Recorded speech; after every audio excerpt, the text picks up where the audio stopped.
Hello student, welcome to our social science class.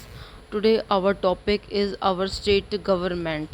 In this video we discussed about the question answer of this chapter and book exercise. First we discussed about the very short answer type questions. Student, first question is how does the executive of a government do?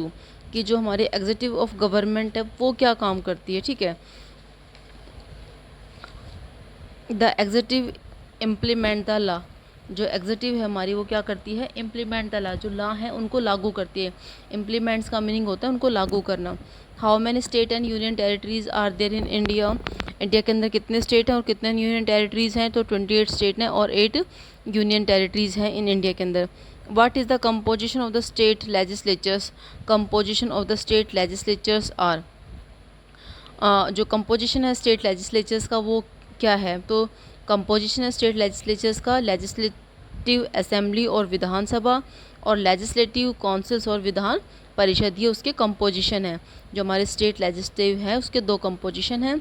Legislative assembly उसको हम विधानसभा भी बोलते हैं और legislative councils उसको हम विधान परिषद भी बोलते हैं. What do mean by A constituency. Constituencies क्या होती है, मतलब निर्वाचन क्षेत्र जहाँ से हम इलेक्शंस लड़ते हैं. कोई चुनाव क्षेत्र जिसको बोलते हैं निर्वाचन क्षेत्र, वो क्या होता है. तो it is related to elections. ये इलेक्शन से रिलेटेड होता है. Where group of voter from a particular area. जहाँ से मतलब जो ग्रुप ऑफ वोटर हैं वो एक पर्टिकुलर एरिया से आते हैं और प्लेस और इलेक्ट ए रिप्रेजेंटेटिव. और क्या करते हैं कि जो अपने रिप्रेजेंटेटिव हैं उनको चूज़ करते हैं who represent in the legislative house. और जो फिर लेजिस्लेटिव हाउस की तरफ से अपने आप को रिप्रेजेंट करते हैं.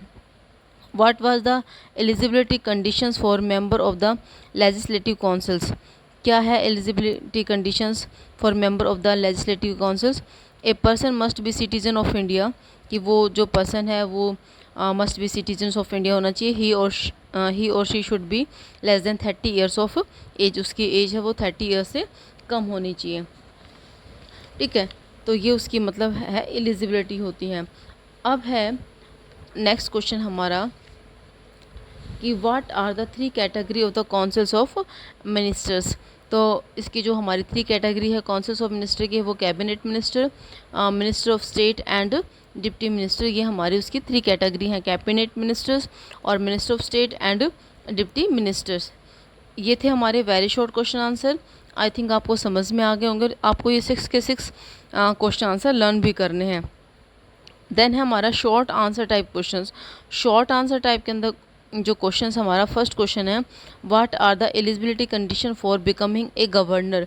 कि गवर्नर बनने के लिए क्या एलिजिबिलिटी कंडीशंस होनी चाहिए. तो to be the governor of a state a person should have the following qualifications. यानी किसी भी स्टेट का गवर्नर बनने के लिए एक पर्सन में फॉलोइंग क्वालिफिकेशंस होनी चाहिए. फर्स्ट, ही और she must have completed the age of 35 years. अगर ही और शी उसकी एज कितनी होनी चाहिए, 35 ईयर्स को कंप्लीट होना चाहिए. ही और she must be citizen of India. Citizen of India होने चाहिए. ही और she must not held any office of profit. यानी वो किसी लाभकारी पद पे यानी नहीं होना चाहिए किसी गवर्नमेंट ऑफिस के अंदर. ही और she must not be a member of either house of parliament और a house of the legislature of an state. He और she should not be member. वो यानी मेंबर नहीं होना चाहिए ना ही पार्लियामेंट का और ना ही legislatures of the any state. Discuss the nation state relations in India. कि जो हमारे नेशन स्टेट जो नेशंस का और स्टेट का क्या रिलेशंस है इंडिया के अंदर. नेशंस मतलब सेंट्रल गवर्नमेंट और स्टेट जो हमारे स्टेट गवर्नमेंट होते हैं उनका क्या रिलेशंस है. तो through their is a division of power between the centre and the state government. हमारी जो गवर्नमेंट है स्टेट गवर्नमेंट और सेंट्रल गवर्नमेंट उसके अंदर पावर का बंटवारा है. मतलब सभी में इक्वली पावर है जो डिस्ट्रीब्यूट की गई है. यर the central government has larger number of power. लेकिन जो हमारी सेंट्रल गवर्नमेंट है उसमें काफ़ी पावर है एंड रिसोर्सेज हैं. The state look towards the centre for financial assistance. और जो स्टेट है और वो क्या करता है कि जो मतलब उसको अगर जैसे कुछ फाइनेंशियल सपोर्ट चाहिए तो वो मतलब सेंटर के ऊपर डिपेंड करता है. ठीक है. How do some MLA became ministers explain. कुछ जो MLA हैं वो मिनिस्टर कैसे बनते हैं, इसको एक्सप्लेन करना। तो इसमें क्या है कि जो पार्टी हमारी, मैंने आपको बताया था कि जो पार्टी मेजोरिटी के अंदर होती है, जो मतलब मेजोरिटी में जो इलेक्शंस को विन करती है, वो क्या होती है कि गवर्नमेंट बनाती है।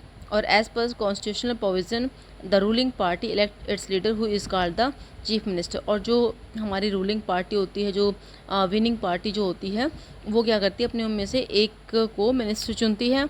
और the head of the government, जो उस गवर्नमेंट का हेड होता है, द चीफ मिनिस्टर इज़। और जो चीफ मिनिस्टर्स जो होता है इस constitution with the governor consists a cabinet which included member of his her party as a minister, or the MLA who become minister are attacked with a profiles। ठीक है। और जो मतलब जो रूलिंग पार्टी के अंदर जो विनिंग पार्टी होती है, उसमें से जो मिनिस्टर्स होते हैं, वो अपने में से किसी एक को हेड बनाते हैं, और वो मतलब फिर उन सभी का मतलब हेड बनता है। जो सारी पावर है पार्टी की, वो उसको प्रोवाइड की जाती है। ठीक है। और इस तरह से मतलब जो MLA एक कोई भी MLA है वो बनता है। अब जो हमारे यहाँ लॉन्ग क्वेश्चन आंसर, ये जो क्वेश्चन आंसर है ये हम जो हमारी कल जो नेक्स्ट जो वीडियो होगी उसके अंदर डिस्कस करेंगे क्वेश्चन आंसर और MCQ। तब तक आपको शॉर्ट क्वेश्चन आंसर और जो वेरी शॉर्ट क्वेश्चन आंसर हैं वो लर्न करने हैं और अपनी रफ नोटबुक के अंदर राइट करने हैं। Okay student, thank you.